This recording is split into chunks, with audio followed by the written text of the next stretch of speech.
Okay folks, we're going to have a wee look at sampling an ecosystem. So sampling techniques and measuring abiotic factors. So the National for Biology key area 6 is life on Earth we're looking at. Now abiotic factors, a wee reminder, these are non-living factors that affect organisms and where they might live.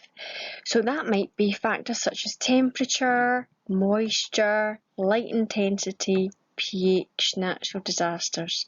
They're non-living factors that affect distribution of organisms.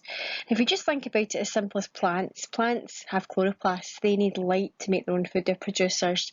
Most plants will need to be found where there's light. So we can see how light would affect where organisms might live.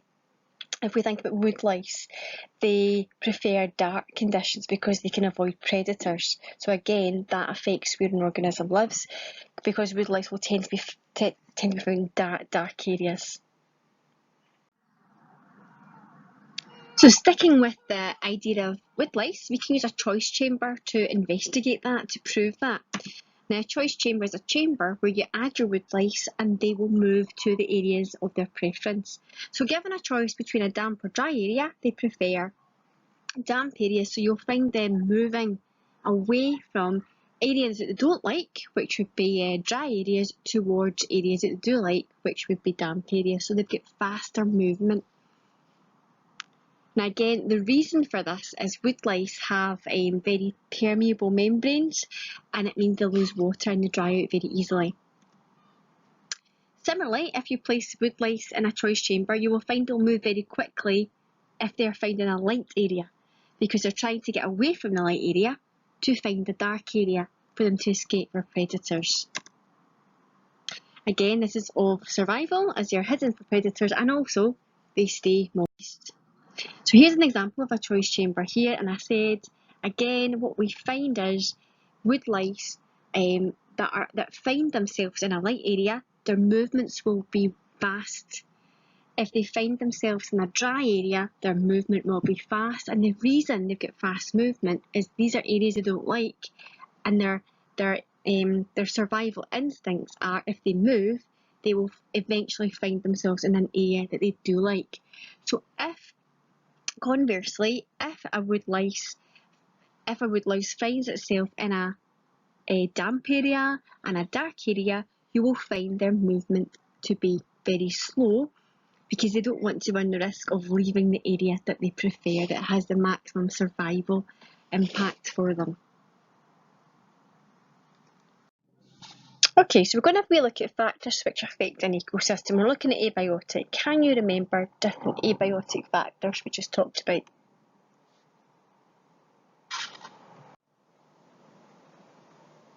Okay, let's have a wee look. So temperature, frost, pH, moisture, light intensity, carbon dioxide concentration and oxygen concentration.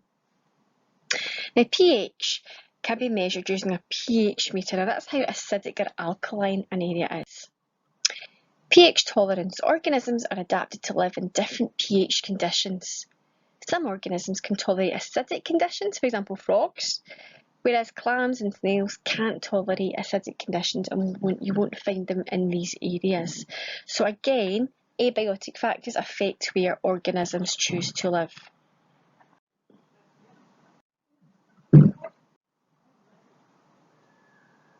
So light intensity is another abiotic factor, and that can be measured using a light meter. And it has a light sensitive panel that measures the light intensity. Some plants are adapted to live in direct sunlight and others prefer the shade. Soil moisture is another abiotic factor, and that's measured using a moisture meter. And again, some plants are adapted to live in desert conditions and some plants are adapted to live in the water.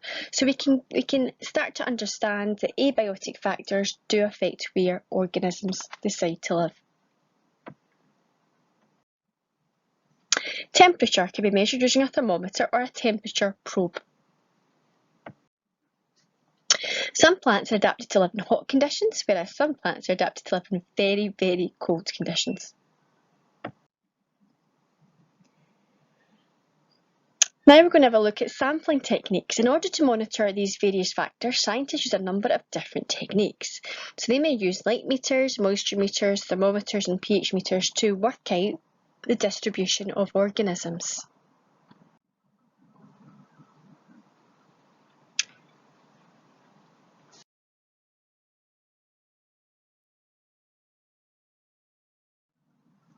Now what you might be asked to do is investigate abiotic factors in the school grounds. So you pick 4 areas in the school grounds and you'll be using moisture meters, pH meters, light meters in order to measure the different abiotic factors and have a look at the organisms that you find there.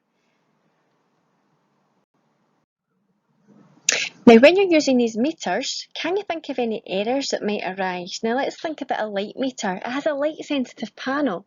Now quite often pupils might lean over the light meter and shadow the light sensitive panel, which means it's obviously darker than it would be. Now moisture meters, pH meters and thermometers all have probes, and you need to clean the probe when you're moving from one sampling site to another, or it can become contaminated.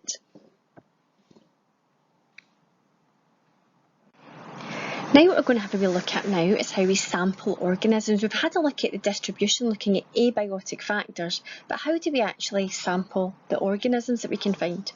Now we tend to take a sample of plants and animals because we can't count them all, it's not possible. One technique we can use is pitfall traps. So as I said, it's not possible to count all the organisms in an area, but you can get an idea of the variety number by taking a sample, and pitfall traps are often used to sample small invertebrates living in the ground. A pitfall trap is a common sampling technique. The use of a pit in the ground into which animals fall and cannot escape. So you usually use a wee cup. The ecologist pitfall trap consists basically of a glass or a plastic or metal container sunk into the ground so that the mouth is level with the soil. It has to be level so the insect's more likely to fall in. And many ground-dwelling animals fall into the trap and are unable to escape. And you usually put a roof over it to avoid organisms escaping or avoid predators getting in. The top of the trap should be level with the soil surface to encourage insects to fall inside, and the trap should be covered with a leaf to stop the insects escaping or predators getting in. Because obviously if you've got insects already in a trap, that's foods for birds, for example.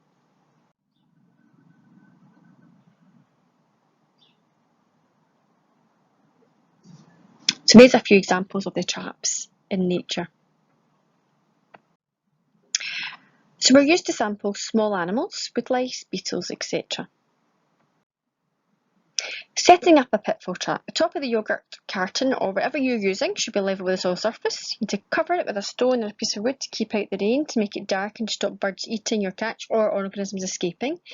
You need to check them often to avoid animals escaping. As with most methods, a large number of traps makes the results more reliable. So we repeat for reliability.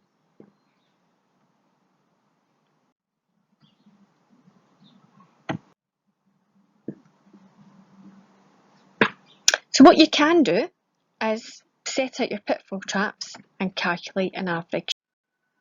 So we're going to look at the skill reliability now. So what do we mean reliable? Now we should know this by going through Unit 1. Reliability, we mean repeat. So to get reliable results, we need to repeat. So we need to sample many, many times. Now we're going to have a look at the skill validity. Validity is about fair testing. So we're looking at what we're changing and we need to keep everything else the same. So we can have an investigation here to compare the populations of a species of ground beetle living on the soil surface in 2 different areas of grassland. So our independent variable is the area of grassland. Okay, that's what's changing the area of grassland. So we're using pitfall traps. So we need to give two precautions that would have to be taken to ensure that the sampling method allowed a valid comparison between these two areas. So the only thing that can change is the two grassland areas. So what would need to be kept the same?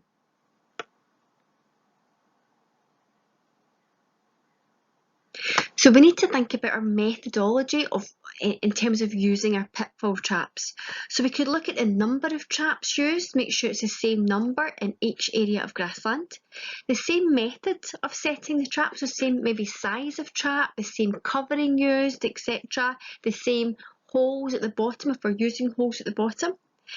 The same time of day and the same time left, maybe the same number of checks. So validity is very different from reliability. Reliability is how many tests you set. Validity is your fairness. You need to identify what it is you're investigating, what you're changing, and everything else about your methodology has to be kept the same. Now we're going to have a look at quadrats. Now quadrats are used hugely by ecologists. It is impossible to count all the plants or very small moving insects in an ecosystem, so we take a sample and a tool called a quadrat is used. It marks off an exact area so that the plant in that area can be identified and counted. Quadrats can be used to sample plants and slow-moving animals such as snails. And you can see examples of quadrats on the diagram there, and you can see them being used underwater as well. Now, when using quadrats, it's very, very important that you ensure that you throw the quadrats randomly to avoid bias. So if you're wanting to sample a number of daisies, or estimate the number of daisies in a field, if you just place them where all the daisies are, that would be biased. So they have to be thrown or positioned completely randomly. When counting your sample, you count the number of boxes that your species appears in.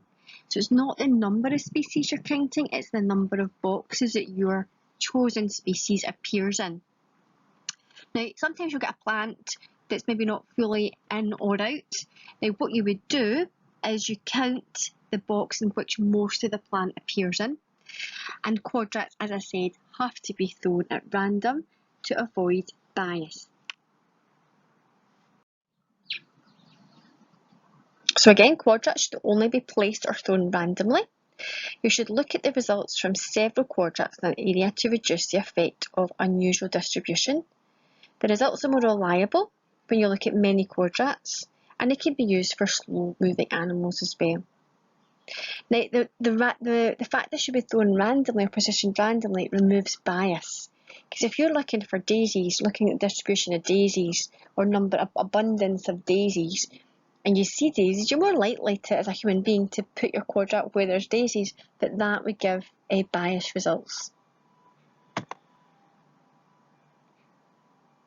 So here we're looking at counting the boxes that our plants appear in. So if we were looking at dandelions, what would be your result for this quadrat that's been thrown? How many boxes does a dandelion appear in? 2. What about if it was daisies?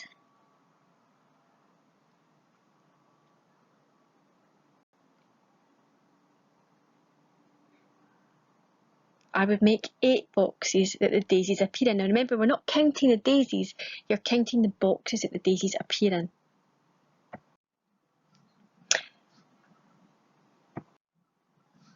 Okay, so again, if we're looking at the daisies, which are yellow with a wee face, how many boxes do we find daisies in? Now, my answer would be 6. Now, if we look at the box to the bottom right, you see how that spans 2 boxes. I'm only going to count 1, and I'm going to choose the box that it's mostly in.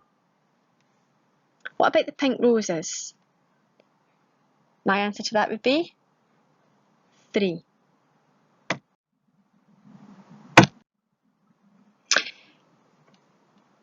Now we're going to have a look at estimating the total numbers. Now, supposing we have a field that's 40 metres by 50 metres. Now, I won't be able to count all the plants in that area.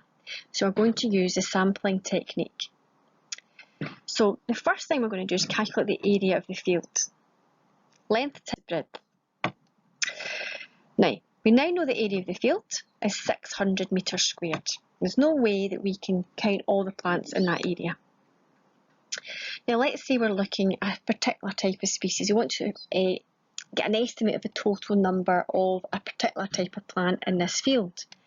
What I'd want to do is throw quadrats. And remember, how do we make it reliable? We repeat. So I want to throw them in a good number of times. So I'm going to throw them 10 times. So we placed it randomly in 10 different spots in the field and the number of plants counted. So if I was doing daisies, again, I would throw the quadrat 10 times randomly and count the boxes in which a daisy appears in.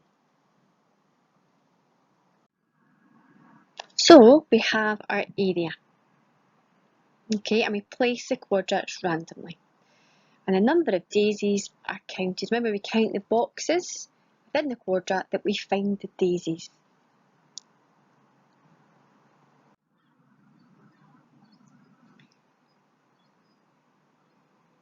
Now, we're going to collect and record our results. Now, we might have a table that looks something like this. So I've thrown the quadrat 10 times, and each time I've thrown it, I've counted the boxes within the quadrat that contain the daisies. So quadrat number 1, I found 7 boxes, so we're saying 7 daisies. Quadrat number 2, 15 boxes contain the daisies, etc. Now, what I want to do now is I want to find out the average number of daisies in one quadrat. Now, how do I get an average? Well, I add up all the figures in my daisy column and then I divide by the number I've added. So, when I add from 7 plus 15 plus 9 plus 2 plus 12 plus 0 plus 13 plus 6 plus 10 plus 16, I get 90. And I divide that by 10, which gives me the figure 9. So in one quadrat, I have an average of 9 daisies. Okay, folks, so far, we know that the number of daisy samples was 19, the number of sites was 10. So the average number of daisies per quadrat is 90 divided by 10 is 9 daisies. Now each quadrat has an area of 0.5 metres squared. Now I wasn't wanting to find out how many daisies are in 0.5 metres square. I wanted to estimate how many daisies were in the total area of the field. So how do I do that? Well, how we do that is we need to work out how many times a quadrat fits into 600 metres squared first of all. So 600 metres squared divided by 0.5.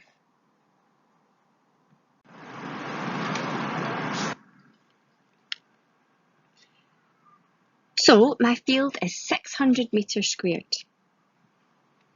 My quadrat is 0.5 metres squared. Now I know how many daisies are in 0.5 metres squared. So what I need to find out is how many times do my quadrat fit into the total area? How many, if I laid all the quadrats out to fit the 600 metres squared, how many? So 600 divided by 0.5 gives me 1200. So really what I'm saying is I get 1200 quadrats. So I take my one quadrat, which had 9 daisies, and I've got 1200 times that. So 9 times 1200 gives me 10,800 daisies in the field. So I've found out how many daisies are in one quadrat, which is 0.5, but I know there's 1200 quadrats in my field. So 9 times 1200 is 10,800 daisies in the field. Okay folks, so we're going to have a wee go at another one. So this time we're looking at estimating the number of worms, because again we can do that because we can use quadrats for slow moving organisms. So we've got the results here and we've thrown the quadrat, which is 0.5 metres squared, we've thrown it 10 times and counted the number of boxes that we find worms in. What's the first thing you'd be thinking to do if you got a question like this? What did we do previously? Done it 10 times, we want to calculate an average. So if that's the first thing that's in your head, I need to get an average. So I need to go to my number of worms column and add all these values up and divide by the number I've added. So add 6, 7, 2, 9, etc. and divide it by 10, and what you should get is an average of 7.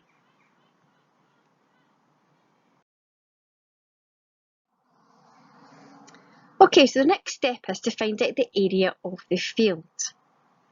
This field has an interesting shape, so we need to split the shape into 2 different boxes and get the area of the 2 boxes and add them together. So the easiest way to do that is to take this 50 times 25, and that's our first area, plus the second area is the box at the top. Now that would be 40 minus 25 gives 15 times the 25, and that would give us, if we add these 2 areas together, we get area of the field. So now we do know the average number of worms per quadrat is 7. We know the total area of the field, 25 times 50 plus 25 times 15, so it's 1,625. Now what we need to do, because I didn't want how many worms that are in a quadrat, I wanted how many worms that are in a field. So how many quadrats do I find in my field of 1,625? So quite simply, I divide 1,625 by 0.5, which gives me 3,250. So I know that I've got 3,250 quadrats in my field, and each quadrat has 7 worms. So quite simply, it is 3,250 times 7 gives me 227,500 worms in my field. Now, as we said, repeated sampling is necessary to increase the reliability of your results. That's really, really important. Other things to make your experiment fair, your investigation fair, is it's important to do sampling at the same time of day. So if you're sampling an area, it's important to do it at the same time of day, same type of weather conditions, etc., to make sure your results are fair. But when we're talking about reliability, we're talking about repeat, doing lots of samples. If we're talking about validity, we're talking about what has to be the same to make it fair. So other sampling techniques, pond nets are used to sample organisms in ponds. Tilgren funnels are used to remove tiny organisms from soil. So you take a sample of soil and you can sample the organisms from the soil. And putters are used to capture small insects as well. And tree beating is used to sample insects living in trees. So here's an example of an ecologist out sampling the organisms in a river. Tilgren funnel there, you collect your soil sample and you shine the light on it. Now, organisms living in the soil don't tend to like the light and they move away from it, and it allows you to collect the organisms in a container at the bottom as they're moving away from the light. And a putter as well. A putter can be used to sample organisms living in bushes, shrubs, etc. Tree beating as well, if you want to do a wee bit tree beating, basically you need to have a big container or bag to catch all the organisms, and you take a sample of a tree and you hit it several times and the organisms will fall into the area, into the bag or the container that you have.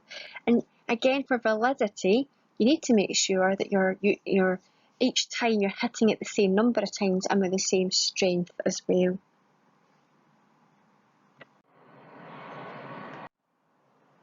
So we're going to look at line transects now, which is a way of combining the abundance or number of organisms with an abiotic factor in order to gauge a relationship. So a line transect, quite simply, is when you take a length of string and put it between 2 points, and within these 2 points you have certain sample sites. Now what I've done is I've placed quadrats at each sample site, and that allows me to count the number of insects at each sample site. Alongside that, actually, at each sample site, I am going to take a moisture reading to see if there's a relationship between insect distribution and moisture. and that can be recorded in the table as follows. So we've got quadrate 1 to 10, we've got the number of insects recorded, and we've got the moisture. And clearly, as we move from sample site 1 to 10, we can see that the number of insects are increasing and the moisture is also increasing, showing that insects prefer moist areas.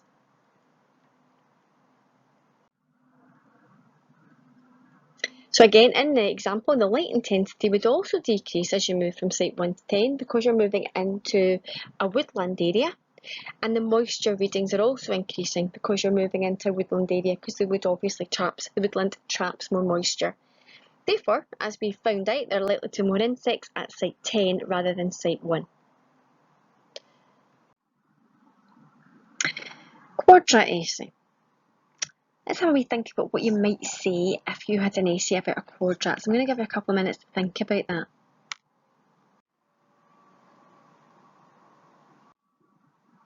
Okay, so all sampling is carried out randomly, so there's no bias. Okay, quadrats are used to estimate numbers of plants or very slow-moving animals. For example, you could give examples of snails and worms living in an ecosystem. The small number of squares containing the plant or animal are counted.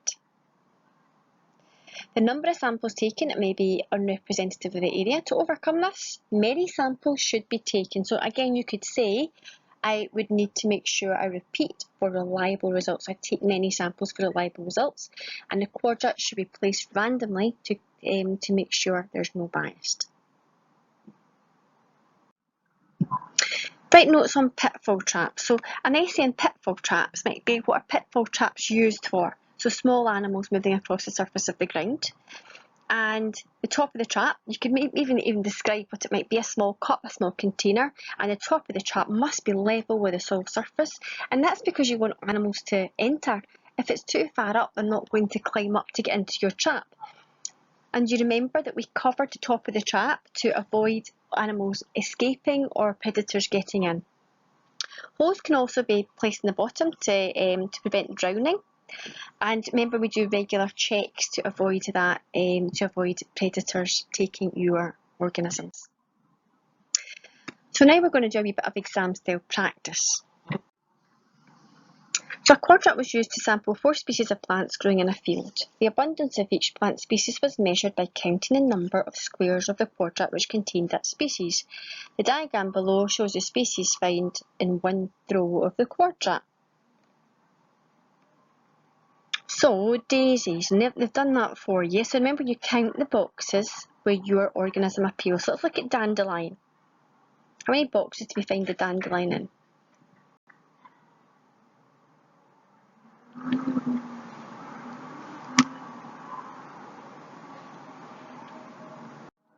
Well done, 12. Okay, so the idea is you count the boxes that your organism appears. So let's look at buttercups.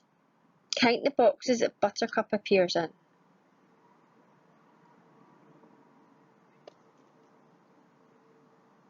Perfect, 11. Okay, so evaluation, precautions. Remember the precautions for pitfall trap? So the top of the trap should be level with the soil surface to encourage insects to fall inside, and the trap should be covered with a leaf to stop insects escaping. And quadrat, the more you throw, the more reliable, and they should be thrown randomly. Abiotic factors can affect the community of seaweeds that grow on a rocky shore. Identify 2 abiotic factors from the list below. Now remember, abiotic factors are non-living. Abiotic, non-living. Now done, temperature and light intensity. What sampling technique could be used to estimate the number of wood lice in an area? Slow-moving organisms. A pitfall trap. Now we could also use a quadrat for that.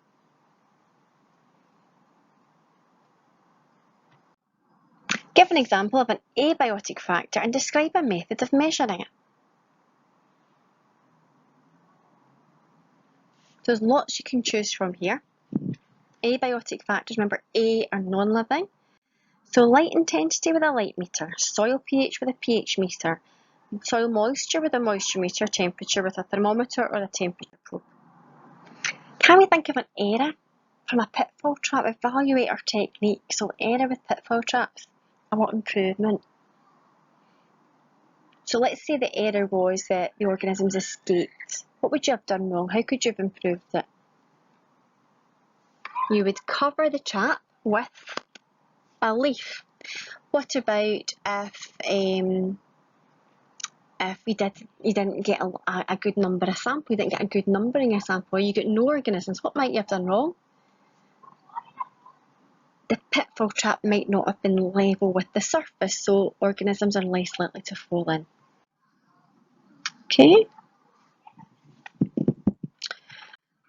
Light meter, what could be an error with a light meter? Remember, you've got a light sensitive panel.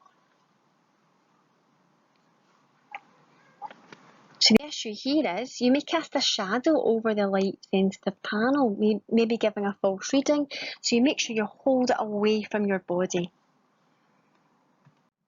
What about a quadrat? What could be an error with a quadrat?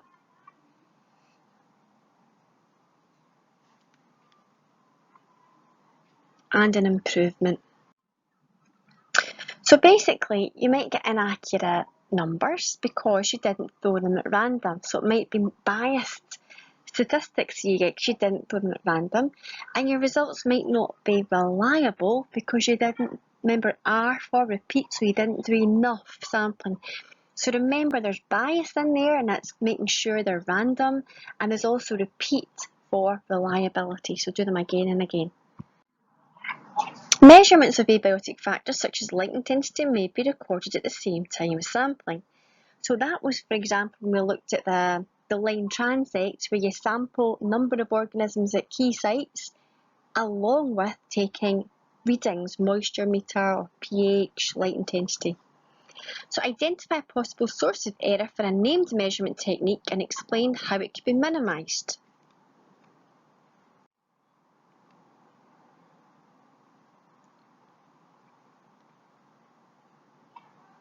So if we use the light meter, you could be shadowing the light sensitive panel.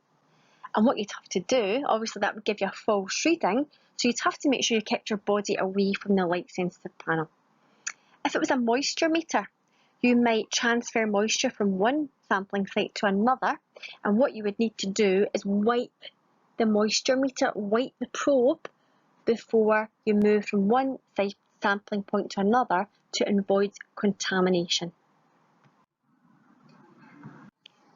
So we're going to describe a precaution that could be taken when setting up an individual pitfall trap and state why this precaution is necessary. So what might you do when setting up a pitfall trap?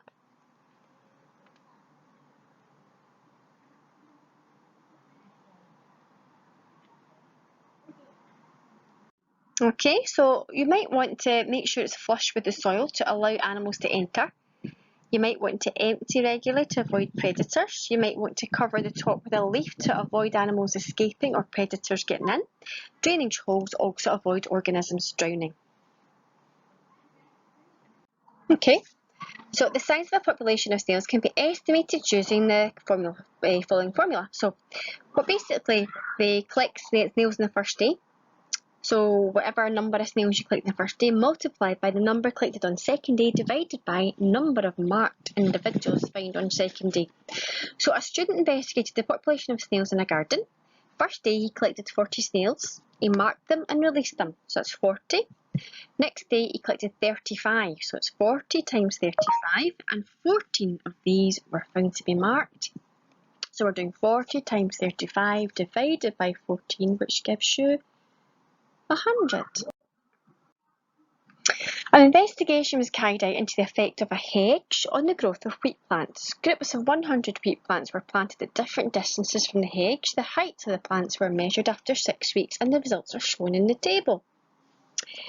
Reliability of the results could be increased by... What do we do to get an increase in reliability, an improvement in reliability? Plant more. We're going to look at the scale of percentage change and just recap on how we do that. So to find the percentage change, which is a key skill in National 5, we need to find the difference between two values that have been given to us. So we take them away from each other and then we divide it by the first value, the original value, and then we multiply by 100. So in this question, investigation was carried out into the effect of a hedge on the growth of wheat plants. Groups of 100 wheat plants were planted at different distances from the hedge. The heights of the plants were measured after 6 weeks and the results are shown in the table. What is the percentage increase in average height of wheat plant planted between 2 metres and 4.5 metres? So to do percentage change, we take the difference in the two values, we divide it by the original value and we multiply that by 100. So we should have 90 minus 45 divided by the original value, which is 45, times 100, which would give us 100%. In this question here, we're looking at quadrats again. So a quadrat was used to sample 4 species of plants growing in a field. The abundance of each plant species was measured by counting the number of squares of the quadrat which contained the species. Now the first one's done for you. Let's have a go at dandelion. How many boxes does a dandelion plant appear in? 12. Well done. So we have here an investigation into the distribution of heather plants. 6 quadrats were placed in a line from the top to the bottom of the hill. Now that's really a line transect we're looking at here. So this is a question where we are comparing the abundance of an organism with an abiotic factor, which is a non-living factor. So we're looking at soil moisture, pH and light intensity, and heather abundance score was recorded at each quadrat. Which of the abiotic factors recorded has the greatest effect on the distribution of heather? So if we look at this table, what we're trying to find is which abiotic factor really influences where heather is found. Now if we look at the table closely, we can see that there's a high heather abundance at quadrats 1 to 3 and low at quadrats 4, 5 and 6. Now study each abiotic factor and see which of them is there a pattern.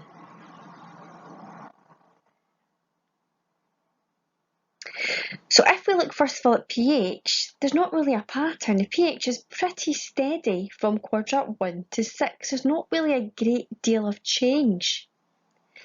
Similarly, when you look at light intensity, there's not a great deal of change. Whereas when you look at soil moisture, at quadrats 1 to 3, there's low soil moisture corresponding to high heather abundance, and in quadrats 4 to 6, there's high soil moisture corresponding to low heather abundance. So this suggests that heather prefers low soil moisture.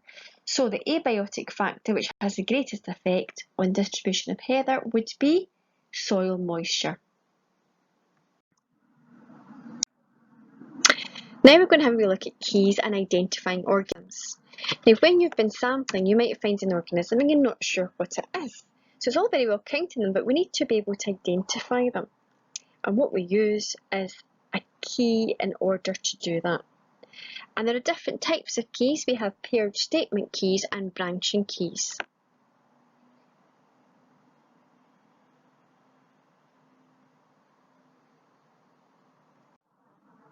This is an example of a branching key, and basically you look at your organism and you answer the questions.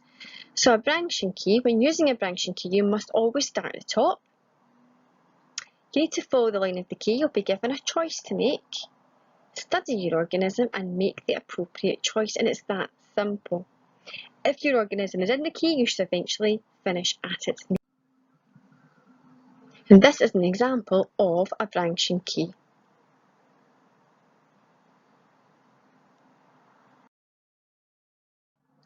Paired statement keys are similar. At each stage, you're given a choice. Make the appropriate choice when looking at your organism that you have in front of you and where you are asked to go. Again, if the organism is present, you'll end up with a name for it.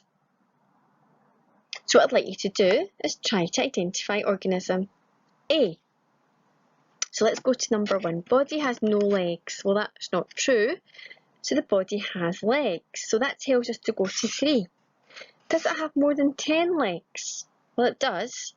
So it tells us to go to 4. Do the legs stick out each side of the body? Or are they tucked underneath? Well, they stick out. So A is a millipede. What I'd like you to do is try it for B, C, D, E and F and see if we can arrive at the right answer. Now I'm going to stop there. What I want you to do is go back through this PowerPoint, continue to try and answer the questions, continue to try and familiarise yourself with the content, and when you're in the class you'll find the knowledge is embedded far easier.